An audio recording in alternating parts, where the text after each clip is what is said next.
Tuan Yang Bertuah, trust yang kelima dan terakhir, mensejahtera kehidupan rakyat. Pertamanya, Indeks Kesejahteraan Malaysia.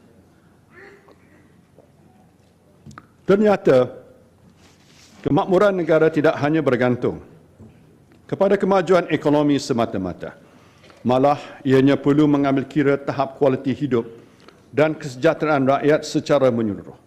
Sebagai itu, Indeks Kesejahteraan Malaysia atau Malaysian Wellbeing Index telah dibangunkan.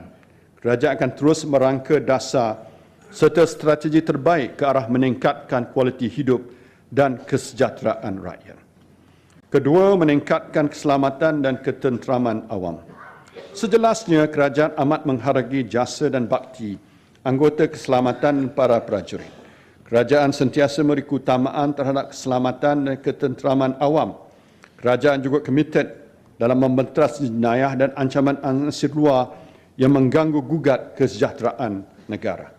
Untuk itu, kerajaan akan memperuntukkan sejumlah 8.8 bilion ringgit pada Polis Diraja Malaysia dan 13.2 bilion ringgit pada Angkatan Tentera Malaysia dalam usaha mengurangkan kadar jenayah serta meningkatkan kesiapsiagaan anggota tentera. Untuk terus memperkasakan perkhidmatan PDRM, kerajaan akan membina dan menaik taraf ibu pejabat polis daerah dan kuartus kaki tangan dengan peruntukan sebanyak 128 juta ringgit. Ini termasuk pembinaan IPD baru di Pasir Mas, Kota Star, Johor Bahru Selatan, Sepitang, Nusa Jaya, serta membina balai polis baru di Pengerang, Tongot dan Country Homes Rawang. Dalam membanteras jenayah, kerajaan memperuntukkan 200 juta ringgit bagi melengkapkan PDRM dengan peralatan dan kelengkapan terkini, termasuk senjata api peluru, jaket kalis peluru, alat pengesan narkotik, sistem biometrik dan kenderaan forensik. Kerajaan juga akan menambah 496 bilangan kamera litar tertutup atau CCTV di 25 kawasan pihak berkuasa tempatan dengan peruntukan sebanyak 20 juta ringgit.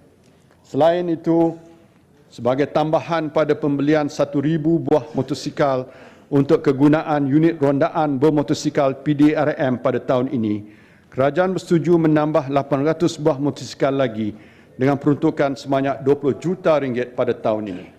Bagi tahun 2014, kerajaan menambah 200 buah motosikal lagi yang menjadikan keseluruhannya 2,000 buah motosikal dalam tempoh 2 tahun. Tuan Yang Bertuah, pencerobohan bersenjata di Lahad Datu merupakan tragedi hitam buat negara. Pengorbanan serta jasa bakti para prajurit dan anggota keselamatan dalam mempertahankan kedaulatan tanah air sangat disanjung tinggi. Kata orang, nan dititik, nan dieja, nan ditilik, nan ditimang. Sedikit pun kita tidak lupa, sepanjang hayat tetap dikenang. Apa yang penting, kita tidak sekali-kali merelakan walau seinci pun tanah air dirampas oleh sesiapa. Sabah tetap bersama Malaysia selama-lamanya dan tidak akan hilang selama-lamanya.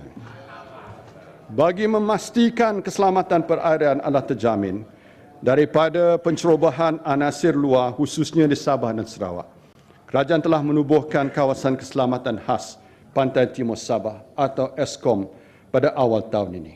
Bagi memantapkan operasi ESKOM, kerajaan memperuntukkan 75 juta untuk tahun 2014. Selain itu, kerajaan akan terus meningkatkan kawalan keselamatan negara dengan memantapkan operasi dan peralatan pertahanan di perairan dan sempadan negara. Ini termasuk menambah 6 buah offshore petrol vessel, 4 buah pesawat kargo dan pembelian peralatan sokongan kereta perisai dengan peruntukan keseluruhan sebanyak 2.4 bilion ringgit. Kerajaan amat prihatin terhadap kebajikan anggota dan veteran Angkatan Tentera Malaysia. Bagi menghargai sumbangan mereka kepada negara, kerajaan akan memperuntukkan sejumlah 48 juta ringgit bagi tujuan kebajikan 20,000 orang veteran ATM meliputi perubatan ex gratia dan pendidikan. Selain itu, sejumlah 202 juta ringgit pula akan diperuntukkan bagi membina dan baik pulih kuartus warga ATM. Kerajaan juga akan menyediakan perkhidmatan bas sekolah kepada anak-anak anggota tentera bagi menggantikan penggunaan trak askar. Ketiga, pemeliharaan alam sekitar dan pengurusan sumber. Kerajaan komited dalam menyediakan persekitaran yang bersih, selamat, sihat serta produktif bagi generasi masa kini dan masa hadapan. Antara program yang akan dilaksanakan termasuk program pelaporan karbon kebangsaan atau MyCarbon oleh sektor korporat, penubuhan tabung amanah konservasi nasional bagi memelihara kawasan terosot dan hutan simpan kekal serta pengurusan sumber asli. Bagi memperkokohkan pembangunan teknologi hijau negara, kerajaan akan memberi galakan allowance cukai pelaburan ke atas pembelian peralatan teknologi hijau dan pengecualian cukai pendapatan ke atas penggunaan perkhidmatan serta sistem teknologi hijau. Ke arah menggalakkan amalan gaya hidup hijau, Yayasan Hijau Malaysia akan ditubuhkan yang akan berperanan dalam mempromosi dan meningkatkan penyertaan badan korporat, masyarakat dan awam terhadap teknologi hijau. Untuk itu, geran pelancaran sebanyak 15 juta ringgit akan disediakan sebagai dana permulaan untuk Yayasan Hijau Malaysia. Sebagai langkah segera untuk mengelak tragedi yang berlaku di Cameron Highlands berulang kembali, maka kerajaan meluluskan peruntukan sebanyak 40 juta ringgit bagi melebar dan mendalamkan Sungai Bertam. Bagi terus meningkatkan kecekapan dan penjimatan penggunaan tenaga elektrik, kerajaan akan melaksanakan audit tenaga dan memasang retrofit di bangunan-bangunan kementerian. Bagi tahun 2014, Kementerian Kesihatan, Sumber Manusia, Belia dan Sukan, Pertanian dan KBDN NKK telah dikenal pasti untuk pelaksanaan inisiatif ini. Selain itu, kerajaan akan memasang solar panel di bumbung bangunan kementerian-kementerian serta menggantikan lampu sedia ada kepada lampu LED secara berperingkat. Keempat, perkhidmatan kesihatan berkualiti. Kerajaan akan terus menyediakan perkhidmatan kesihatan dan perubatan yang terbaik serta berkualiti kepada rakyat. Untuk itu, sebanyak 22.1 bilion ringgit diperuntukkan bagi sektor kesihatan yang merangkumi belanja, operasi dan pembangunan. Peruntukan ini akan disalurkan untuk program dan projek termasuk Hospital Tanjung Karang dan blok tambahan Hospital Jeli serta naik taraf Hospital Kuala Lipis dan 30 klinik desa. Selain itu, kerajaan akan memperuntukkan 66 juta ringgit untuk pembelian peralatan dan membina blok tambahan di Hospital Queen Elizabeth, Kota Kinabalu. Kerajaan juga telah menyediakan 234 klinik Satu Malaysia dan sebagai tambahan sebanyak 50 klinik Satu Malaysia akan dibangunkan pada tahun 2014. Bagi menangani masalah kekurangan tempat letak kereta di Hospital Kuala Lumpur, sebanyak 1,950 ruang letak kereta baru akan disiapkan pada tahun 2014. Sementara itu, Hospital Rompin dan Shah Alam serta Institut Kanser Negara akan mula beroperasi pada awal tahun hadapan. Bagi meningkatkan kualiti perkhidmatan rawatan dan meringankan beban tugas jururawat yang bertugas berterusan secara 2 shift, kerajaan akan menambah seramai 6,800 jururawat dengan peruntukan 150 juta ringgit. Selain itu, kerajaan akan memperuntukkan 3.3 bilion ringgit bagi menyediakan bekalan ubat dan alatan perubatan mencukupi bagi memastikan pesakit mendapat rawatan yang sempurna termasuk mempulaskan perkhidmatan kardiotorasik di Hospital Ipoh, Kuala Terengganu, Kuantan dan Kuching. Kerajaan menyedari kesukaran pesakit buah pinggang yang terpaksa berulang alik ke pusat hemodialisis bagi mendapatkan rawatan dialisis 3 kali seminggu. Pesakit juga terpaksa membelanjakan sehingga RM400 setiap kali mendapatkan rawatan. Bagi membantu memudahkan pesakit menjalani rawatan, kerajaan akan membekalkan secara percuma kit rawatan Continuous Ambulatory Peritoneal Dialysis atau CAPD yang bernilai RM19,000 seunit. Ini membolehkan pesakit kegagalan buah pinggang tahap akhir membuat rawatan sendiri di rumah. Langkah ini dijangka dapat memanfaatkan lebih 1,000 pesakit. Tuan Yang Di-Pertua, statistik juga menunjukkan terdapat 2.6 juta rakyat Malaysia yang berumur 30 ke atas mengidap penyakit diabetes. Sekiranya tidak dikawal, pesakit akan mendapat pelbagai komplikasi seperti penyakit jantung, kerosakan buah pinggang, mata buta dan kaki terpaksa dipotong. Sehubungan itu, kerajaan mencadangkan untuk memansuhkan subsidi gula sebanyak 34 sen berkuat kuasa 26 Oktober 2013.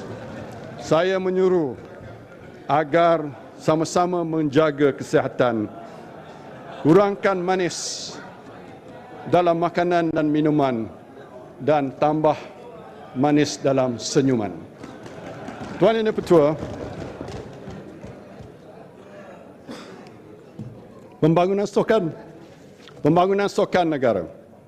Pembangunan sukan memerlukan ekosistem yang komprehensif, meliputi infrastruktur, pengurusan dan kejurulatihan, pembentukan bakat dan peringkat awal serta kebajikan atlet. Untuk itu, sebanyak 239 juta ringgit diperuntukkan bagi meneruskan kecemerlangan sukan merangkumi menaik taraf kompleks dan gelanggang sukan, mewujudkan program perintis pengenal pastian bakat di peringkat sekolah rendah dan melaksanakan program Future Professional Coach untuk menggilap kemahiran jurulatih berpotensi bagi sukan-sukan terpilih. Di samping itu, kerajaan akan menyediakan 150 juta ringgit kepada kumpulan wang amanah sukan bagi pembangunan sukan elit, rawatan perubatan dan penyelidikan. Seterusnya, kerajaan akan membuat persiapan rapi bagi memastikan kejayaan atlet di sukan antarabangsa termasuk sukan Asia 2014 Incheon, sukan Olimpik Remaja 2014 Nanjing dan sukan Commonwealth 2014 di Glasgow. Keenam, meningkat peranan wanita dan mensejahtera keluarga. Sesungguhnya peranan wanita sangat besar, bukan sahaja dalam keluarga. Mereka adalah tulang belakang kepada kejayaan negara. Jasa mereka tetap dijulang tinggi. Malah wanita adalah pemberi warna kepada generasi mendatang. Lalu bagi meneruskan program pembangunan wanita dan institusi kekeluargaan, Kementerian Pembangunan Wanita, Keluarga dan Masyarakat diperuntukkan sebanyak 2.2 bilion ringgit bagi melaksanakan pelbagai program. Antara program yang akan dilaksanakan termasuk penubuhan Akademi Inovasi Wanita di bawah naungan Institut Tadbiran Awam Negara. Akademi ini akan merangka program-program kepimpinan keusahawanan inovasi untuk golongan wanita.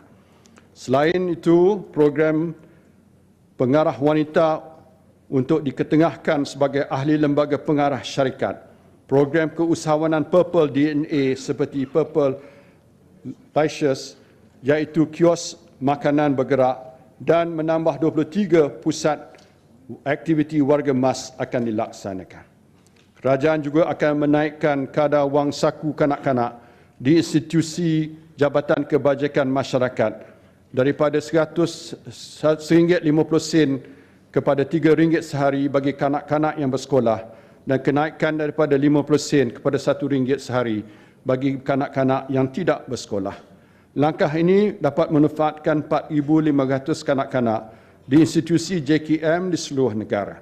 Di samping itu, kadar wang saku warga emas juga akan dinaikkan daripada RM10 kepada RM30 sebulan untuk menampung belanja harian penghuni JKM. Bagi meringankan kos yuran taska, kerajaan akan menaikkan kelayakan pendapatan isi rumah bulanan penjawat awam daripada RM3,000 kepada RM5,000 untuk mendapat subsidi yuran taska sektor awam berjumlah RM180 sebulan. Di samping itu, kerajaan mencadangkan pemberian bantuan yuran taska sebanyak RM250 sebulan kepada ibu bapa berpendapatan bulanan tidak melebihi RM900 yang menghantar anak-anak ke taska swasta yang berdaftar di bawah JKM. Langkah ini dapat memanfaatkan seramai 3,334 kanak-kanak di bawah usia 4 tahun dengan peruntukan 15 juta ringgit. Sebagai tambahan kepada perkhidmatan suntikan imunisasi human papilloma virus dan pemeriksaan ujian mamogram yang sedia ada, kerajaan mencadangkan pemberian percuma alat bantuan sokongan protesis luaran payudara dan coli khas kepada pesakit kanser payudara. Bantuan ini dapat meringankan kos membeli alatan tersebut yang dianggarkan sekitar RM1,200. Langkah ini akan memanfaatkan lebih 8,000 orang pesakit kanser payudara dengan peruntukan berjumlah RM9 juta. Saya juga ingin memaklumkan bahawa kerajaan akan menambah 4 buah bas khas untuk pelaksanaan pusat keluarga bergerak. Ketujuh, pemerkasaan Bumiputera. Aspirasi untuk mencapai tahap negara maju dan berpendapatan tinggi hanya boleh dicapai dengan penglibatan bersama semua, terutamanya kaum majoriti Bumiputera. Kerajaan komited untuk terus memperkasakan penyertaan Bumiputera dalam pembangunan ekonomi negara dan menjadikan agenda Bumiputera sebagai agenda nasional. Untuk itu, program yang akan dilaksanakan termasuk mempergiat program peningkatan kemahiran pada belia, program peneraju profesional serta meningkatkan bilangan pengambilan pelajar UiTM kepada 250,000 menjelang tahun 2020. Alhamdulillah, terkini jumlah pelajar UiTM sudah pun mencecah 180,000 orang. Selain itu, pegangan equity dan pemilikan hartanah Bumiputera akan ditingkatkan melalui skim Jejak Jaya Bumiputera, skim Amanah Saham Bumiputera 2 dan pengukuhan institusi hartanah Bumiputera.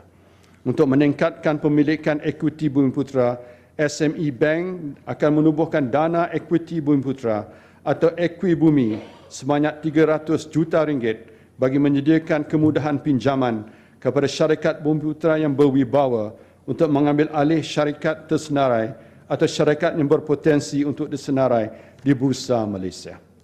Di samping itu, dana RM200 juta disediakan oleh SME Bank bagi kemudahan pinjaman untuk program pembangunan semula tanah reserve Melayu di kawasan strategik seperti Kampung Baru, Kampung Pandan dan Kampung Datuk Keramat.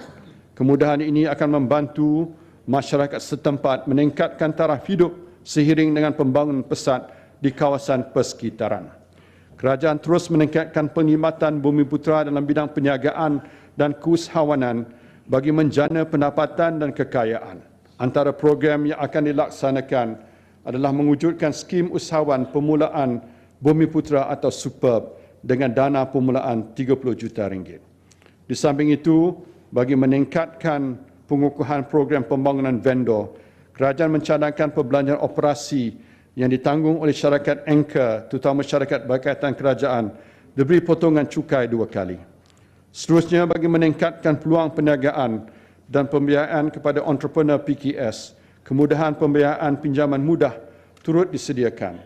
Antara kemudahan pembiayaan termasuk dana Amanah Ikhtiar Malaysia berjumlah RM300 juta dan dana sebanyak RM700 juta di bawah tekun. Ke-8, membantu golongan orang kelainan upaya. Kita sedar bahawa setiap insan itu istimewa. Setiap orang daripada kita adalah sempurna di sisi Tuhan.